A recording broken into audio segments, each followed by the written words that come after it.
Hey guys, good morning again. It's the 14th of March 2024. It's day 2 of my acclimatization.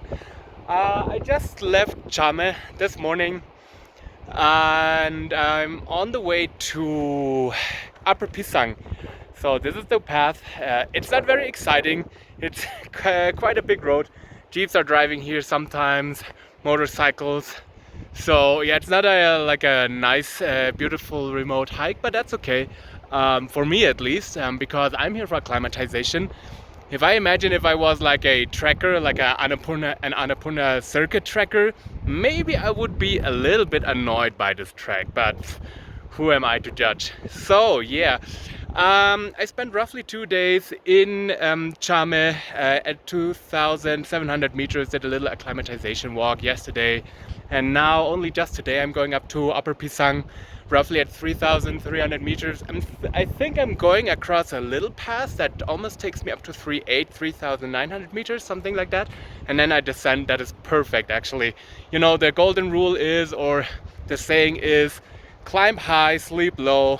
That's the best thing you can do if you're acclimatizing.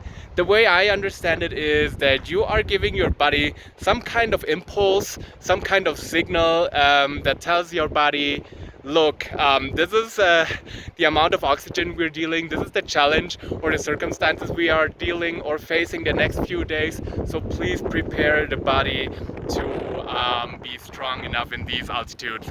So yeah, this is how I understand it. Maybe some physician, yeah, I think so, can explain it even better or in more detail, but yeah, that's just a rule of thumb. Climb high, sleep low, and then you're good.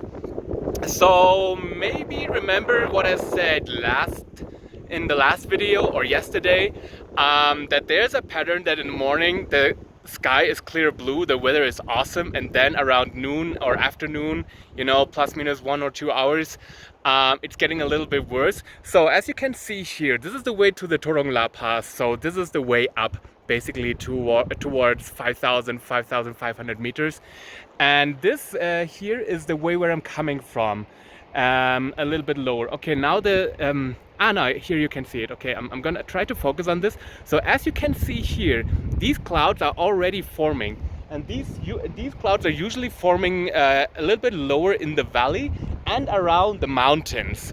Not yeah, exactly.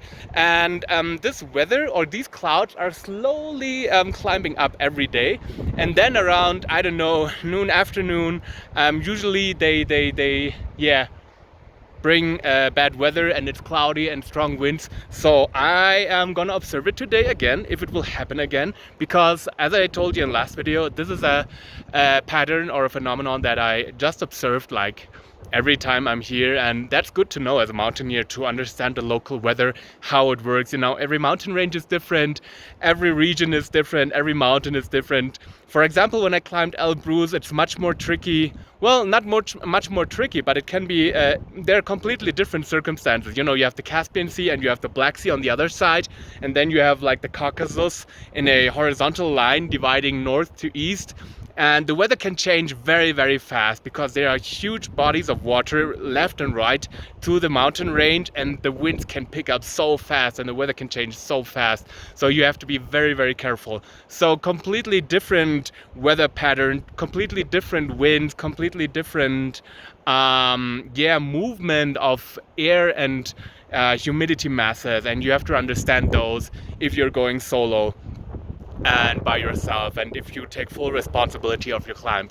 So yeah, let's observe this even more. It's basically just my second year here in the Himalayas, and I'm still learning, so it's necessary, it's important. Since I'm a solo climber, I'm not guided, I need to understand the weather, I need to understand the patterns, I need to collect data and gather experience in order to be able to judge every situation and make informed and qualified decisions. All right, I think that's it. Yeah, This morning I started a little bit late. It's already like 10:30 in the morning. I've been up too late yesterday evening. That's one of my biggest, I don't know, let's say problems I have. I always stay up way too long, even though I know I should go to bed early. So yeah, I was awake too long yesterday. So I only got up at like 7:30. I wanted to already have breakfast by then, and yeah, I just started my day very, very slowly. Took a shower because getting a good shower up here is getting increasingly rare. You know, the higher you climb, either the more costly it gets to get a shower, or the harder it is, or maybe you don't even get a shower at all. At least in the Solukhumbu region, that was the case. I don't know how it is here in the Annapurna region. For me, it's the first time in the Annapurna region, so yeah, need to learn more about this region, how the infrastructure is here, and so on. So okay, enough talking. I'll keep on walking. Yeah, the way from Chame to Pisang is round about 14 kilometers. Quite a lot of altitude gain up and down, but I don't know for sure. And yeah, the guys in the lodge told me it's about 5 hours. So far, it seems more like I'm taking 3 hours. But yeah, maybe I'm gonna take a break every now and then. I don't know, take a video like this now, or film something nice I can see and share with you guys, or maybe just sit, rest, drink something, maybe even have a tea if I come by a little tea house. And yeah, that's gonna be my day. All right.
Namaste.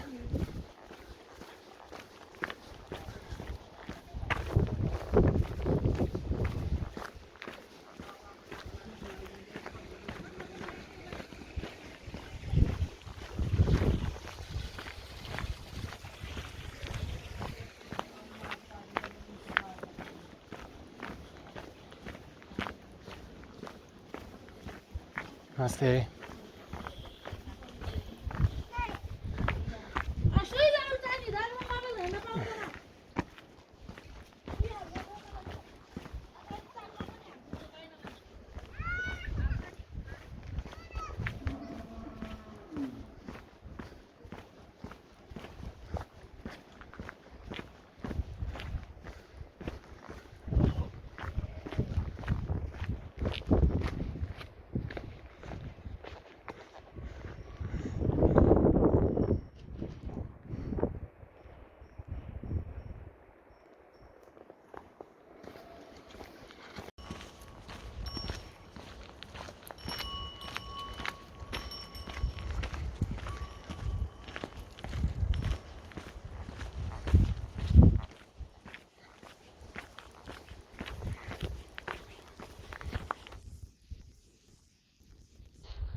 No, see.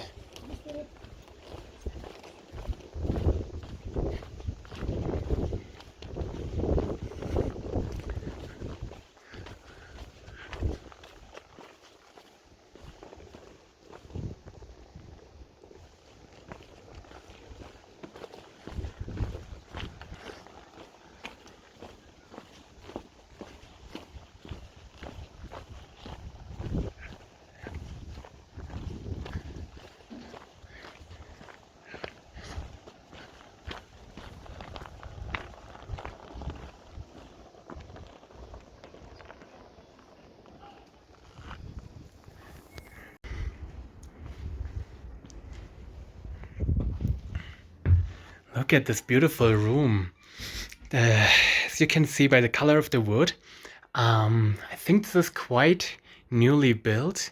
You can even smell that the wood is not super fresh cut, but freshly processed, I feel like. And yeah, I got this beautiful view on Annapurna II here from my window. Um, Even electricity. That's a rare. Well, it was in the upper parts of the Kumbu area. Even my own toilet, in-room toilet, they say. You know, wow, it's not a hole in the ground. So this is actually quite luxurious.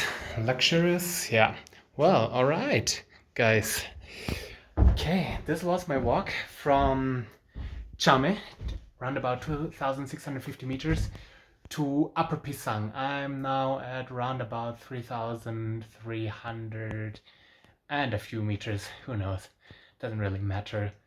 It was around about 14 kilometers. I took a little lunch break in between, met some nice guys from the USA, from Boston, had a little chit chat with them. And yeah, I think my watch said it took me, hold on, 3 hours and 18 minutes. I think that's quite okay. Yeah, even though I felt a little bit weak at some time, especially roundabout at kilometer 8, 9. I was getting hungry, my blood sugar was dropping, and then I really needed some fresh fuel in my system. And yeah, I was glad that a little yeah, tea house showed up, a little village where I could get some food. And after that, I felt quite strong again, and I rushed here. All right, that's about it. Yeah, I'll just make myself comfortable here in this room, and then I will probably go up to the dining room or to the lodge itself, talk to the owner, and yeah, I think get out my map, look at the map, see what's possible to do here around Upper Pisang. I could go to the next village, Manang, or even further, but maybe I have to check on the map. If that means I'm ascending more, I don't want to do that. Maybe it's better to just stay in Upper Pisang, maybe do a nice little walk tomorrow, another 2, 3, 4, 5 hours, whatever I find. Maybe go up to 3,800, maybe even 4,000 meters, and then go down and sleep here in Upper Pisang again at 3,300 meters. This is a very, very, very calm and collected way to acclimatize, and I'm gonna stick with that. I'm not gonna rush up, even though I would like to be in the upper levels already and acclimatize faster, but this is not a process you can speed up. I know I keep repeating myself, but it's so, so, so important to put more emphasis on that. So yeah, and I like this place. It's very calm, it's very quiet. I figured it's very early in the season. I mean, it's 13th of March, I think, or 14th, I have to check.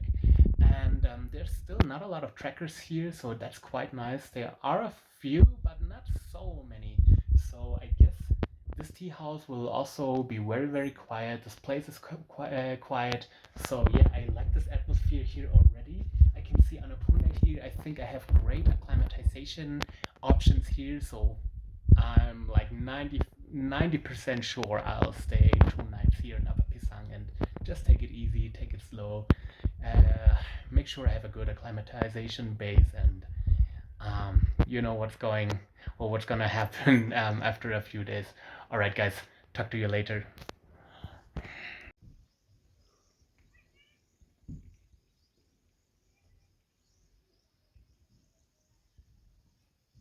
Hey, good evening, guys. It's around 6:20 p.m. in the evening. Um, Sunset is about to happen now. I'm standing here, and just behind me, let's see if I can zoom in. Um, just behind me, what you see here is Annapurna II, and it looks amazing. Annapurna II is, I think, 7,960 or 65 meters. It's absolutely mind-boggling just to imagine to stand there, or to imagine that I stood on a high, even higher, like 600 meters higher than that in the last year. Or when you sleep in Everest Camp 4, then you're sleeping at that altitude, and this is truly amazing. It's probably uh, the dimension and the huge scale of this mountain is probably not visible on camera or captured by the video, but I can tell you it's amazing and it's completely beautiful. And um, I don't know, these mountains are just amazing, and I don't. It's it's crazy how much these mountains touch me, or not just me. I think almost every human being that sees these giants is like just amazed by how beautiful they are and how massive and, I don't know, majestic they are. And if we keep looking further to this side, yeah, this is the way towards Torongla and Manang. Yeah, and I'm here in Upper Pisang. I'm gonna stay the night here. I decided to um, tomorrow just climb up there. Maybe, let's see, it's 3,300 meters up here. Maybe I'll climb up to 39, 4,000, 4,100 meters, something like that, depending on what I can find without putting too much pressure on my body. And yeah, just have a nice walk tomorrow and acclimatize more. That's the plan for tomorrow, and then I'll spend another night here. Yeah, just to give my body enough time, sleep 2 nights at 3,300 meters. Yeah, this is the this is the idea. Yeah, all right. Yeah. Uh, the tea house is very beautiful. It's called Hotel Sweet Home. I'm in one of these rooms here. This building they just built recently, I think. And yeah, I'll just take you to the kitchen or dining area now. There's a group of 15 Koreans that arrived today, and yeah, besides that, there's just one more woman from the Philippines. Was it Philippines? No, Singapore, and me, the German guy that doesn't look like a German guy. Okay, I'm gonna take you to the tea house and probably end the video here again. All right, talk to you and see you tomorrow. Bye bye.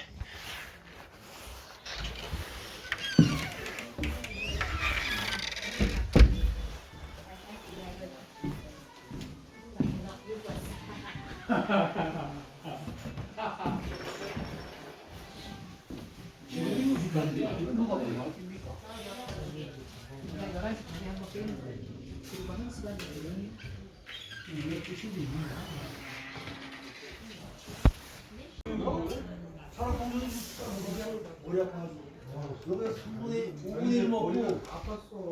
국물만 좀 떠먹고 그냥 지금 바로 들어갔어. 그때